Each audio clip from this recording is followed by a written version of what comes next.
Silver fillings നിങ്ങളുടെ വായിലുണ്ടോ? എന്താണ് ഈ സിൽവർ ഫില്ലിങ്സ് എന്നല്ലേ? കറുത്ത ഫില്ലിങ്സ് നിങ്ങളുടെ വായിലുണ്ടോ? പണ്ടെപ്പോഴോ ചെയ്ത ഏതെങ്കിലും ഫില്ലിങ്സ് ഉണ്ടോ? എന്താണ് ഈ ഫില്ലിങ്സ് ഡേഞ്ചറസ് ആണെന്ന് ഇപ്പോൾ കൺസിഡർ ചെയ്യുന്നത്, അല്ലെങ്കിൽ എന്താണ് നമ്മളത് കൂടുതലായിട്ട് ഡെൻറ്റിസ്ട്രിയിൽ പ്രാക്ടീസ് ചെയ്യത്തെ എന്നാണ് നമ്മളിന്ന് പറയാനായിട്ട് പോകുന്നത്. മെയിനായിട്ടും മെർക്കുറിയുടെ ഒരു പ്രസൻസ് ആ ഫില്ലിങ്സിലുണ്ട്. അലോയ് ഫോമിലാണ് പ്രസൻറ്റ് ചെയ്യുന്നതെങ്കിൽ പോലും ഒരു മെർക്കുറി ഒരു ഹെൽത്ത് ഹസാർഡ് എന്നുള്ള രീതിയിൽ കണ്ടിട്ടാണ് അതിനെ നമ്മളിപ്പോൾ അവോയ്ഡ് ചെയ്യുന്നത്. കാരണം നമ്മൾ ആ ഒരു ഫില്ലിംഗ് ചെയ്യുന്ന സമയത്തോ അല്ലെങ്കിൽ ആ ഒരു ഫില്ലിംഗ് റിമൂവ് ചെയ്യുന്ന സമയത്തോ ഒക്കെ മെർക്കുറിക്ക് വേപ്പേഴ്സ് പ്രൊഡ്യൂസ് ചെയ്യുകയും അത് നിങ്ങളുടെ ശ്വാസകോശം വഴി, അതിപ്പം ചെയ്യുന്ന ഡെൻറ്റിസ്റ്റിനാണല്ലോ അത് പേഷ്യൻറ്റിനാണല്ലോ ഒരു അസിസ്റ്റൻ്റാണ്, എല്ലാവരും ശ്വാസകോശം വഴി പോവുകയും ബ്ലഡിലൊരു മെർക്കുറി കണ്ടൻറ്റിൻ്റെ ഒരു ലെവൽ ഇൻക്രീസ് ചെയ്യുകയും ചെയ്യും.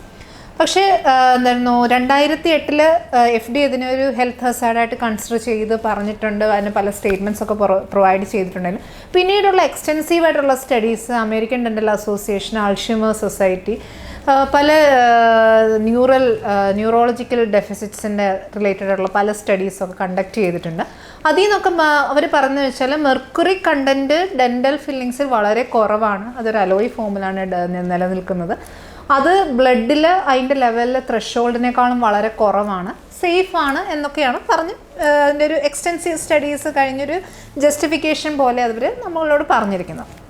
പക്ഷേ എന്തുകൊണ്ടിപ്പോൾ നമ്മൾ ചെയ്യുന്നില്ല എന്ന് വെച്ചാൽ അതിലും ബെറ്റർ ആയിട്ടുള്ള ഫില്ലിങ്സ് ഇപ്പോൾ അവൈലബിൾ ആണ്. Composite fillings, biomimetic fillings, ceramic fillings, അങ്ങനെ അതിലും ബെറ്റർ ആയിട്ടുള്ള ഫില്ലിങ്സ് അവൈലബിൾ ആവുന്നത് കൊണ്ട് ഇത് വളരെ സ്ട്രെങ്ത്ഫുള്ളും ലോങ്വിറ്റി ഉള്ള ഫില്ലിങ്സ് ആണെങ്കിൽ പോലും നമ്മളിത് അവോയ്ഡ് ചെയ്യുകയാണ് ചെയ്യുന്നത്. അപ്പോൾ നോർമലായിട്ടുള്ള പേഷ്യൻസ് ഇത് ചെയ്യാം എന്നാണ് പറയുന്നതെങ്കിലും സെർട്ടൻ കൈൻഡ് ഓഫ് പീപ്പിൾസ് ഇത് ഷുഡ് അവോയ്ഡ് ചെയ്യണം എന്നാണ് പറഞ്ഞിരിക്കുന്നത്. മെയിൻലി ആയിട്ട് നമ്മളിപ്പം ഗ്രോയിങ് ഫീറ്റസ് അല്ലെങ്കിൽ കൺസീവ് ചെയ്തിരിക്കുന്ന അമ്മമാർ, കൺസീവ് ചെയ്യാൻ തയ്യാറെടുക്കുന്നവർ, അൾഷിമേഴ്സ് പോലെയുള്ള ന്യൂറൽ ഡിസോർഡേഴ്സ് ഉള്ളവർ, കിഡ്നി ഡിസോർഡേഴ്സ് ഉള്ളവർ, മുലയൂട്ടുന്ന അമ്മമാരൊക്കെ ഇതിനെ അവോയ്ഡ് ചെയ്യണമെന്നാണ് അവർ റീസെൻ്റ് ആയിട്ടുള്ളൊരു സ്റ്റഡീസിൽ ഇതൊക്കെ പറഞ്ഞിരിക്കുന്നത്.